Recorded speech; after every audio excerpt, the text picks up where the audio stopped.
महाविकास आघाडी काही 25 वर्ष एकत्र राहिली नसती. मोदींविरोधात एकवटण्यासाठी ती त्यावेळीची अपरिहार्यता होती. विजय वडेट्टीवार यांचा गौप्यस्फोट. ठाकरे बंधू एकत्र आले तर आनंदच. सध्या पेरणी सुरू आहे, त्यानंतर काय उगवतं ते पाहून भूमिका स्पष्ट करू. महाविकास आघाडीबाबत वडेट्टीवारांचं सूचक वक्तव्य.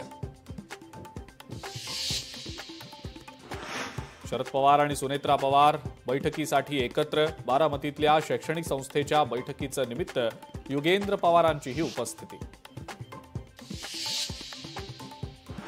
त्र्यंबकेश्वरमध्ये नशेखोराकडून एका साधूची हत्या झाल्याचा महंतांचा आरोप. त्र्यंबक नगरीतील दारू दुकानं बंद करा, महंतांची मागणी. केंद्रीय लोकसेवा आयोगाचा निकाल जाहीर. शक्ती दुबे देशात पहिली. पुण्याचा अर्चित डोंगरे राज्यातनं पहिला तर देशात तिसऱ्या क्रमांकावर. लोकशाही मराठी ऐका, पहा, जागरूक रहा.